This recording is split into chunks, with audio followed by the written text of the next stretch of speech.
Oui, donc je dois vous inviter sur scène. Nicolas. Et voilà. Bonjour à tous. Voilà, ça marche. Bonjour. Alors, l'enregistrement a commencé. Ok, Donc, on va attendre 2 petites minutes que tout le monde arrive.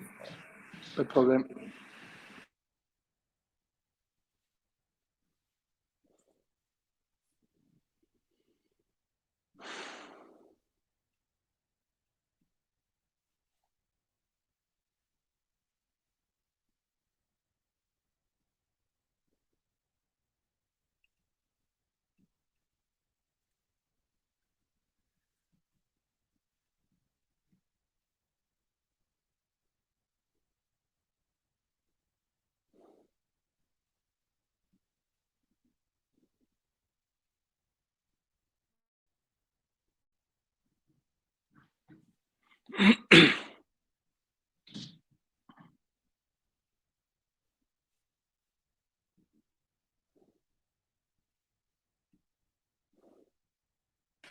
Bonjour à ceux qui arrivent. On va attendre encore 2 petites minutes. Donc, nous sommes avec Nicolas qui a fondé l'Atelier des chefs, qui va nous parler d'entrepreneuriat, de son parcours. On attend encore 2 petites minutes pour démarrer.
Bienvenue à tous ceux qui nous rejoignent. On va attendre une petite minute jusqu'à 6h02 pour être sûr que tout le monde soit là.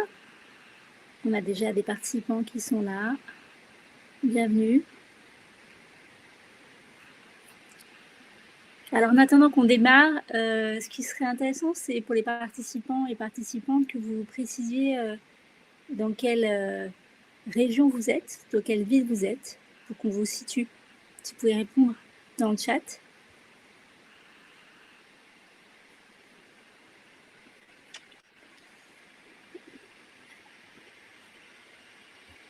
D'accord.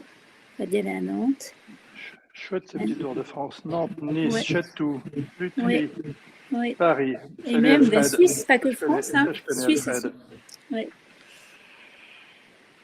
Merci. Ouais, super d'avoir cette vision-là pour voir d'où vous participez. Alors, on va démarrer. Donc, bienvenue dans ce live en coulisses, le dernier de la journée. Donc, en coulisses, c'est une initiative. Donc, je suis Carole Zivi, je travaille chez Chance. Cette initiative en coulisses a été lancée avant l'été, en juin. Et ce qu'on a voulu faire, c'est faire en sorte que des experts, comme Nicolas aujourd'hui, nous parlent de leur métier, de leur expérience, pour vous inspirer chacune, chacun, dans vos choix de carrière. Et donc de décrypter les coulisses d'un métier ou d'un parcours. Et donc je vais poser une ou deux questions, mais vraiment l'idée, c'est que vous qui participez, vraiment poser toutes vos questions pour que vous puissiez décrypter des choses sur lesquelles vous posez des questions précises dans notamment ce métier d'entrepreneur. Et peut-être que Nicolas, vous pourrez aussi nous éclairer sur des métiers liés à la restauration, si vous avez une visibilité plus précise sur ces métiers-là, les débouchés dans ces métiers.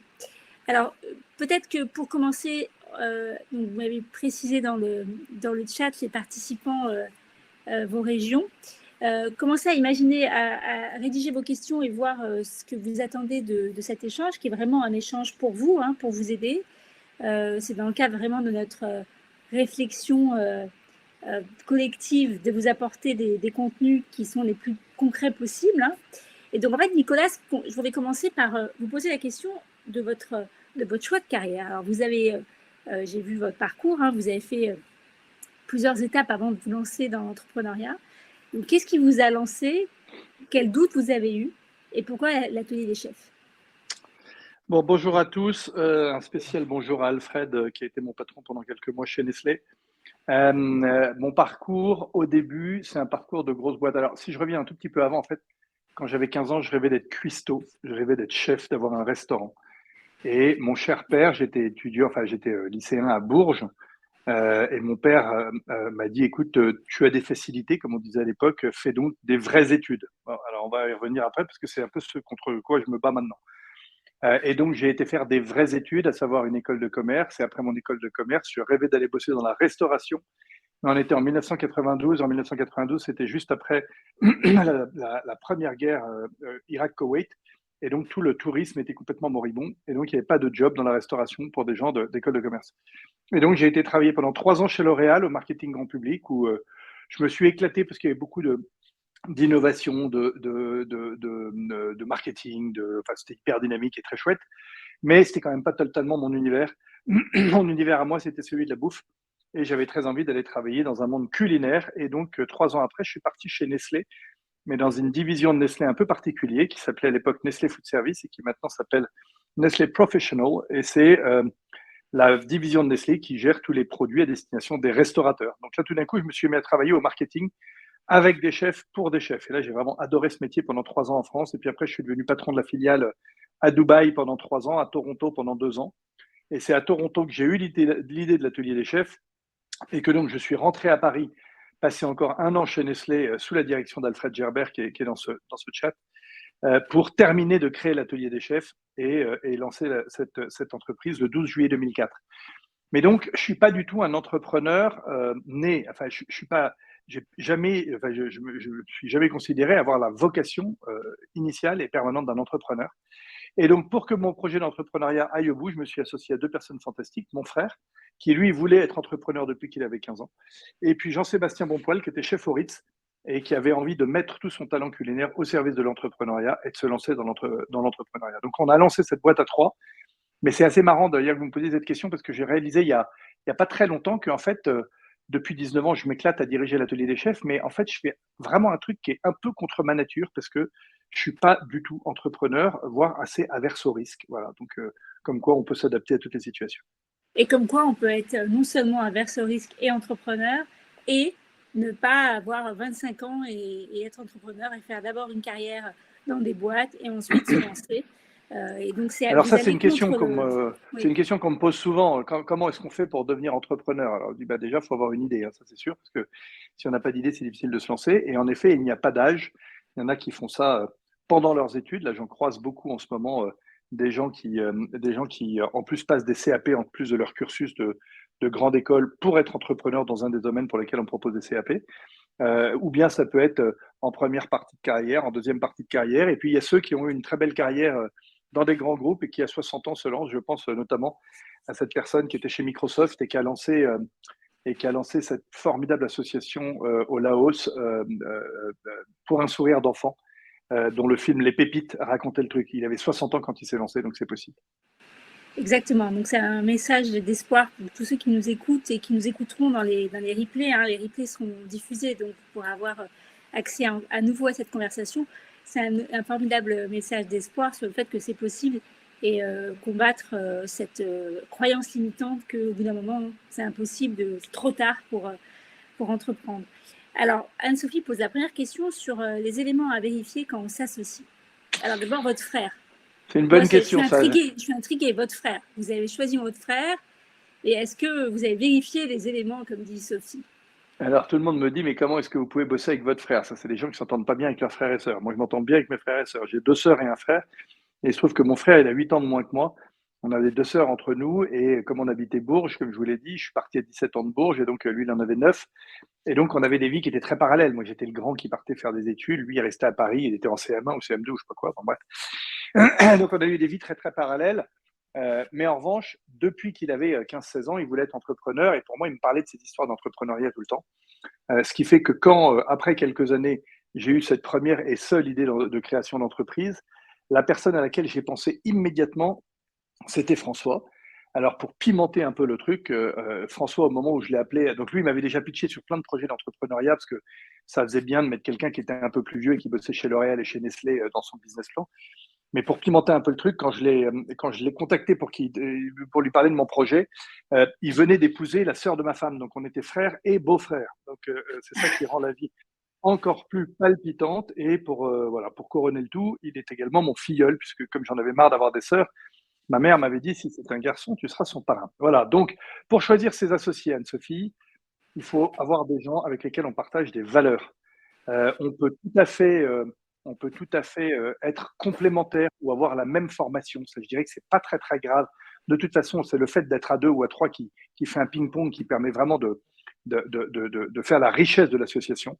En revanche, je pense qu'il faut avoir les mêmes valeurs. S'il y en a un qui aime bien bosser puis l'autre qui aime pas, ça marche pas. S'il y en a un qui aime bien l'argent puis l'autre qui aime pas, ça va pas marcher. S'il y en a un voilà, il faut partager un certain nombre de valeurs et il est évident que avec mon frère, au moins, on avait été éduqués de la même façon. Ça, j'en étais sûr.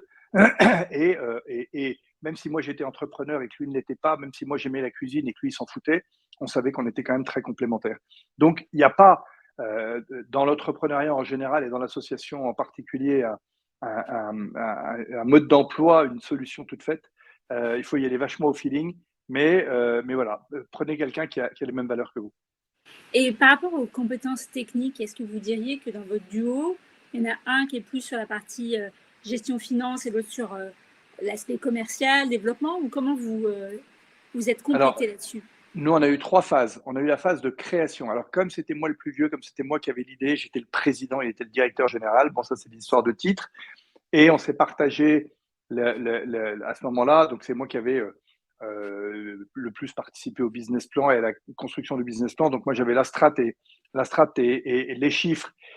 Et puis, le marketing, parce que le concept venait de moi. Et lui était très sur le juridique, les opérations et le côté on fonce, quoi. On décide, on agit, parce que moi je sortais des gros groupes, parfois on a un peu de temps, un peu de mal à prendre des décisions. Oui. Au bout de 4-5 ans, comme on était des frères, et enfin il y avait Jean-Seb qui était là aussi, mais nos équipes qui avaient pas mal grossi nous appelaient les frères, puis ils faisaient toujours valider par les frères, mais on ne savait pas qui était le frère qui avait validé. Donc là, on a bien reprécisé que j'étais en charge de la strat, des chiffres et du market, et que François était en charge des opérations, du juridique, des RH, etc.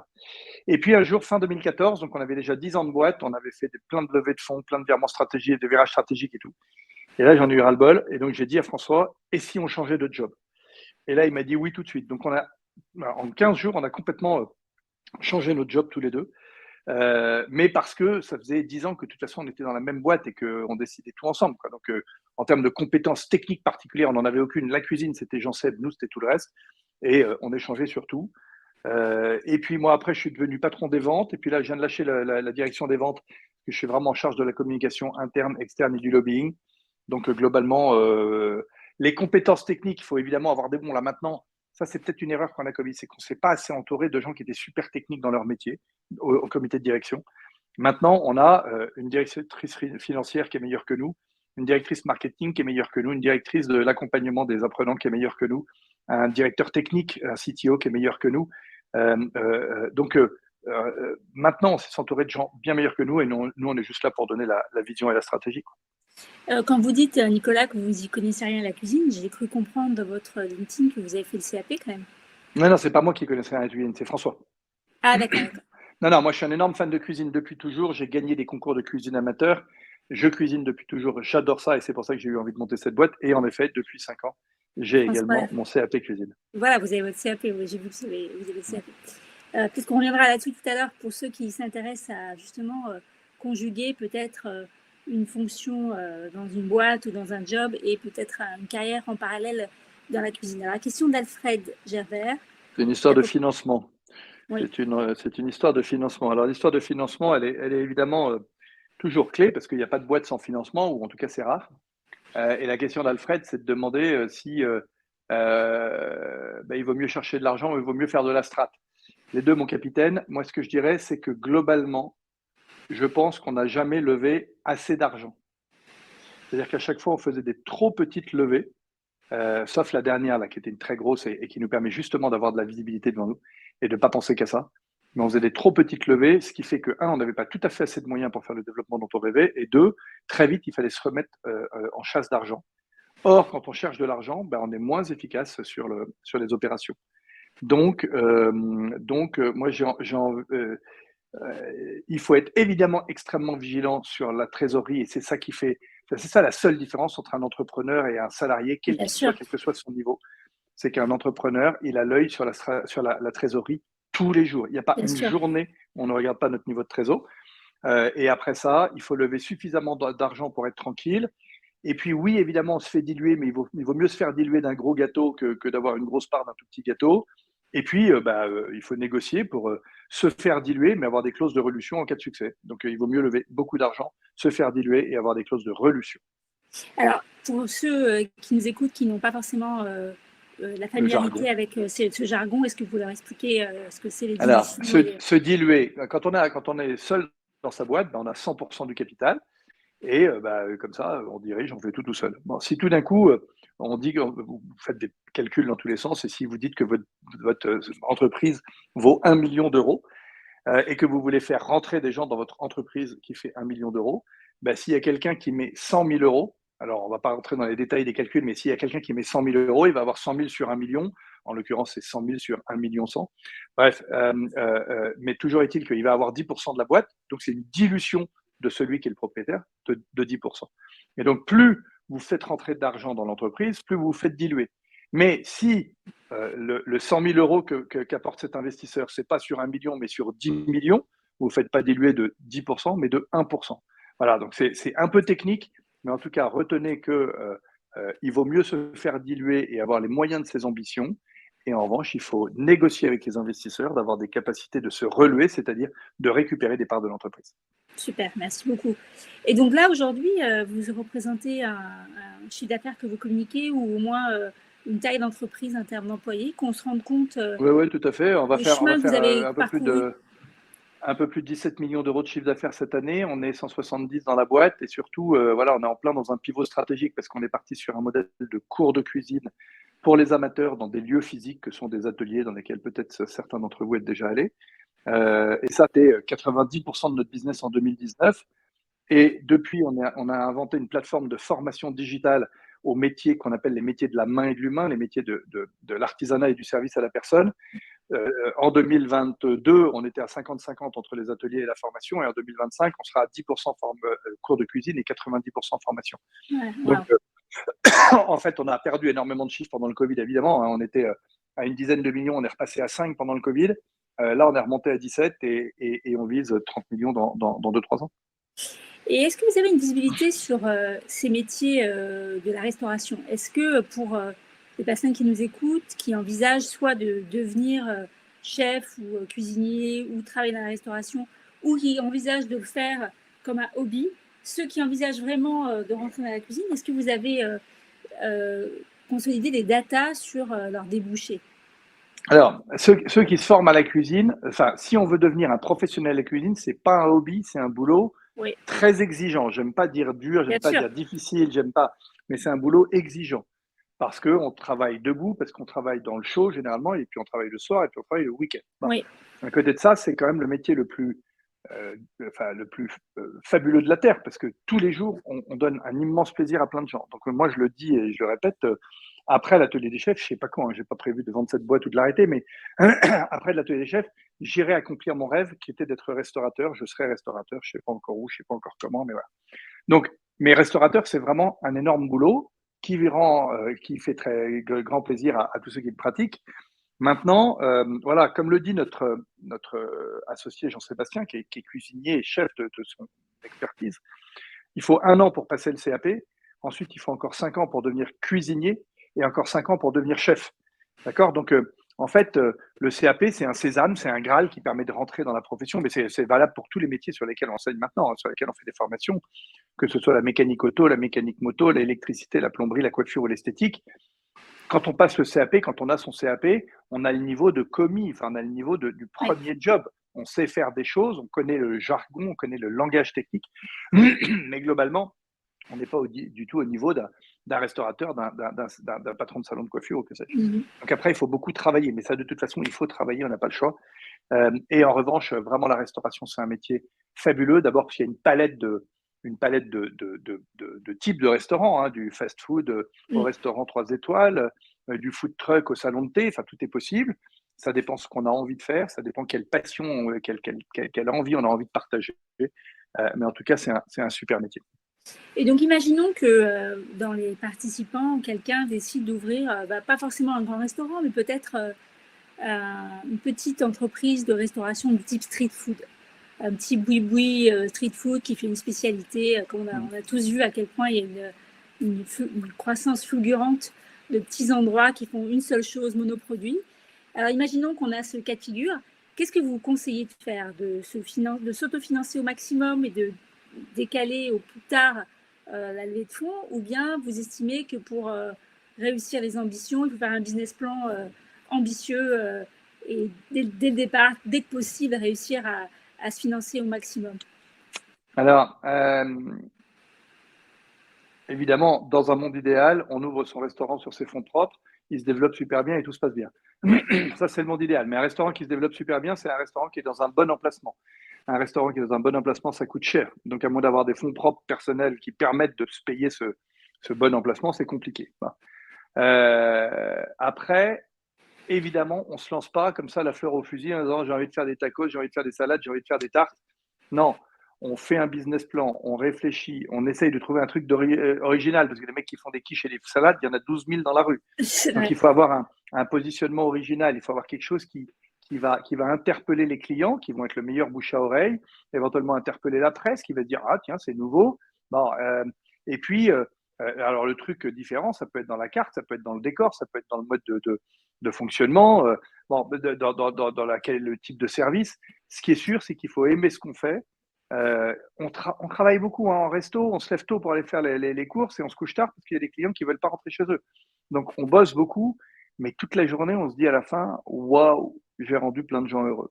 J'ai rendu plein de gens heureux. Donc voilà, mais tous les métiers sur lesquels on forme, hein, nous, tous ces métiers d'artisanat et de service à la personne, c'est des métiers où il faut beaucoup bosser. Alors, quand on est juste salarié, de toute façon, maintenant, il y a des lois. Hein, il y a la loi des 35 heures, des 39 heures en resto. Donc ça, c'est bien identifié. Maintenant, quand on est entrepreneur, en fait, on ne s'arrête jamais de bosser. Moi, j'ai l'impression que ça fait 19 ans que je bosse H24 parce que même la nuit, pardon, quand je me réveille, c'est pour penser à un truc de boulot, hein, c'est pas pour penser à autre chose. Donc voilà, après, il faut aimer ça et il y a quand même un côté super excitant de créer sa boîte, de créer sa marque. Moi, quand je vois ma marque dans un journal ou quelqu'un qui a un petit sac atelier des chefs dans la rue, je suis comme un fou, quoi. Oui. Et puis vous avez créé de l'emploi et de la valeur économique, donc c'est aussi hyper satisfaisant. Alors, Alfred a posé une autre question qui va peut-être vous parler. Glorieuse, est-ce qu'on arrive dans les 30 glandeuses? Non. Non, il y a du boulot. Je veux dire, moi, on est face à une génération qui a décidé de mettre un peu plus d'équilibre dans sa vie entre la vie pro et la vie perso. Moi, je vais être honnête, je les envie, parce que moi, j'ai pas eu ce courage-là il y a 35 ans quand j'ai commencé à bosser. Je bossais comme un fou, parce que mes boss me disaient de bosser comme un fou. Mais j'aurais bien aimé aussi avoir ce genre d'équilibre, parce que je pense que c'est important. Maintenant, il faut adapter les méthodes de travail. Et donc, peut-être que le télétravail n'est évidemment pas la panacée, en tout cas pas H24 et tous les jours, mais voilà, ça permet quand même de donner un peu plus de flexibilité. Moi, je crois que les gens ont envie de travailler, mais ils veulent donner du sens à leur boulot. Et donc, quand j'entends, par exemple, que dans les métiers de la restauration, mais les métiers de l'industrie, du bâtiment, en ce moment, on veut ouvrir les vannes en disant faut faire venir des étrangers, il faut régulariser les travailleurs étrangers. Non, non, c'est pas ça qu'il faut faire. C'est faut dire aux patrons du bâtiment, de la restauration, tous ces trucs-là, de bien traiter leurs collaborateurs. S'ils traitent bien leurs collaborateurs, s'ils ne leur parlent pas comme à des chiens, s'ils leur disent bonjour et merci, s'ils leur payent ce qu'ils doivent leur payer en temps et en heure, éventuellement les heures sup en prime, ils ne vont pas avoir de mal à recruter. Et donc, ils n'auront pas besoin d'aller chercher une main-d'œuvre un peu facile, c'est-à-dire celle qui n'ose pas gueuler parce que comme elle est. Ah, je vous entends plus. Vous m'entendez ou pas? Non, là, ça va, ça va. Allô, allô? Oui, c'est bon. Ouais, donc ces chefs d'entreprise, ils vont chercher de la main-d'œuvre fragile, comme ça ils peuvent continuer à l'exploiter. Donc je le dis haut et fort, il faut arrêter ces bêtises. Il faut simplement que les chefs d'entreprise, et moi je leur parle quand on envoie des apprentis chez eux, de notre CFA, et que nos apprentis nous appellent en disant ça fait 3 mois que j'épluche des patates, ou bien ça fait 3 mois que je passe le balai dans le salon de coiffure, ben, il y a un problème. D'accord? Donc il est là le problème, nulle part ailleurs. Bien sûr. Alors, il y a un petit sujet de fond, il y a un petit sujet de son, pardon Nicolas. Je ne sais pas si vous avez touché à quelque chose, mais le son est un peu moins bon. Non, j'ai rien touché. J'ai vu qu'il y avait une petite coupure, mais là, visiblement, c'est reparti. Vous m'entendez bien ou pas? Ouais, c'est reparti. Oui, je vous entends. D'accord. Okay. Donc, Anne-Sophie a commenté justement sur le fait que désormais, vous avez des formations et que c'est vraiment votre cœur de métier, désormais, d'être… Ouais, et c'est très excitant de travailler pour tous ces métiers. Alors, pour moi, il n'y avait que les métiers de la cuisine qui étaient beaux, mais je me rends compte aujourd'hui qu'une esthéticienne, un plombier ou un réparateur auto sont aussi passionnés par leur métier que je le suis par la cuisine. C'est des gens, c'est que des jobs où il y a beaucoup d'opportunités d'emploi. Hein. C'est que des métiers en tension, comme on dit. Bien sûr. Il y a des opportunités d'entrepreneuriat, mais pas que. Et c'est formidable de voir des gens qui, à 20 ans, à 30 ans, à 40 ans, vous parliez du CAP que j'ai passé il y a 5 ans. Aujourd'hui, j'ai plus de 200 élèves de grandes écoles qui passent le CAP avec nous parce que, en plus de leur diplôme de grande école, ils veulent un diplôme de CAP parce qu'ils veulent travailler dans ce secteur-là et ça va leur donner une connaissance du métier de base, quoi. Donc, on peut se reconvertir à partir de 20 ans et jusqu'à 60 ou 70, donc n'hésitez pas. Se reconvertir ou bien garder son métier, faire un CAP comme certains qui vont peut-être faire un projet entrepreneurial dans la restauration plus tard. Et ils font alors leur ça, c'est important aussi, effectivement, il y a plein de gens qui rentrent dans ce métier-là sans diplôme, parce qu'il y en a plein où on peut rentrer sans diplôme, et qui veulent quand même aussi acquérir un diplôme parce qu'ils savent qu'ils seront plus bankable sur le marché. Donc oui, c'est tout à fait possible. Ouais. Alors, Alexandra a posé une question sur votre formation diététique nutrition. Quels conseils donnez-vous sur des investisseurs, business plan. Alors, de toute façon, au début, Alexandra, je ne sais pas si c'est un énorme truc que vous voulez monter, mais si vous montez une entreprise, il va falloir que les investisseurs, comme vous dites, en comprennent le modèle. Donc, au début, vous allez faire appel à ce qu'on appelle les friends and family, les familles et amis. C'est eux qui vont financer au début la création de votre entreprise pour qu'elle commence à marcher, qu'elle génère un peu de chiffre, qu'elle génère un peu de profit. Et c'est sur la base de ce premier succès, qui va vous donner aussi l'occasion d'ajuster, que là, vous pourrez voir soit des banquiers pour qui vous donnent de la dette, soit des investisseurs pour qui vous donnent de l'argent. Et dans les investisseurs, il y a les investisseurs privés, il y a les business angels et il y a les fonds d'investissement. Et donc ça, c'est 3 niveaux d'investissement totalement différents selon le ticket, enfin selon le besoin de financement que vous avez. Et ce sont des approches évidemment extrêmement différentes pour aller séduire un particulier, un business angel qui est déjà quelqu'un, un entrepreneur qui a réussi et qui a envie d'aider d'autres entrepreneurs, pardon, et des investisseurs, enfin pas institutionnels, mais dans ce métier, des fonds d'investissement qui, eux, cherchent soit à vous accompagner au démarrage, au développement ou à l'hypercroissance. Exactement. Et alors, Anne-Sophie, il y a une question sur comment organiser les formations. Qu'est-ce que vous entendez exactement comment organisons d'un point de vue… Je comprends très bien la question parce qu'on me la pose à peu près tous les jours. D'accord. C'est vrai que c'est totalement contre-intuitif de faire des formations en ligne. Il y a des métiers de la main. Oui. La cuisine, il faut pratiquer. La coiffure, il faut pratiquer. Bien sûr. Sauf que, en fait, avant de pratiquer, il faut apprendre plein de techniques. Par exemple, pour faire la cuisine, il faut déjà apprendre pourquoi et comment monte une chantilly, la différence entre un poisson rond et un poisson plat, un poisson à 2 filets, un poisson à 4 filets, et puis comment remplir une poche à douille. Tout ça, on peut totalement l'apprendre en ligne avec un ordi ou avec un smartphone, avec des formations qui sont extrêmement complètes, extrêmement riches, extrêmement bien faites, avec des quiz partout. Et puis après, évidemment, il y a beaucoup de pratiques. Donc, nous, pour nos CAP, on dit qu'il y a à peu près 200 heures de théorie pour apprendre les bases, et puis 200 heures de pratique pour faire la partie pratique et évidemment mettre en œuvre ce qu'on a appris en théorie. D'accord. Super. Alors, je vois qu'on arrive au terme de notre conversation. Donc, n'hésitez pas si vous avez des commentaires pour Nicolas ou des dernières questions. Moi, j'avais une dernière question, Nicolas, qui est un peu hors propos, qui est vous qui vous êtes un fin gastronome. Vous êtes maintenant, vous avez des titulaires d'un CAP cuisine. Qu'est-ce que vous pouvez nous dire comme, je dirais pas plat préféré, parce que ça ne veut pas dire grand-chose, mais quel est le truc qui vous fait saliver rien qu'à l'idée que vous allez l'avoir préparé ou vous l'avez déjà en tête et vous visualisez déjà que vous allez préparer. Donc, quel est votre plat fétiche, on va dire? C'est un peu hors sujet, mais j'ai trois plats fétiches, je suis obligé alors, de le dire, parce que je ne peux pas faire le classement entre les trois.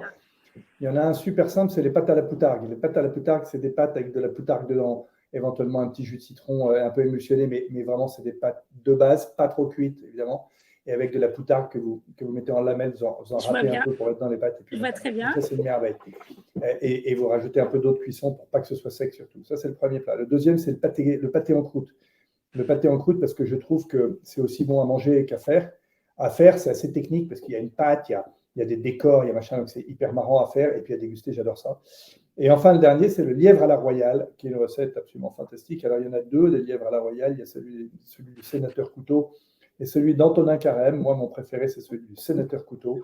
Ça cuit des heures avec 20 gousses d'ail et 40 échalotes. C'est plein de vin, on fait une sauce liée au sang. Ça va faire hurler comme le pâté en croûte d'ailleurs, ça va faire hurler tous les végétariens de cette noble assemblée. Mais c'est un délire total, tellement c'est bon. Bon, merci. Je voulais absolument que vous partagiez ça parce que je sentais votre gourmandise déjà parler d'elle-même, que vous allez nous partager vos plats fétiches. Donc, merci beaucoup d'avoir partagé votre expérience. Merci à tous. Donc, n'hésitez pas, si vous voulez continuer à contribuer vous-même. Alors, tous ceux qui participent, vous pouvez aussi parler de vos métiers ou aider les autres avec votre expérience. Donc, je vais vous mettre un lien qui est un lien chance qui vous permet de vous inscrire pour partager votre métier. Parce que le fait de partager votre métier dans une séance comme aujourd'hui peut éclairer d'autres personnes qui se posent les mêmes questions que vous et qui ne les ont pas encore formulées. Attendez-moi juste une seconde pour le lien, parce que je fais ça en même temps.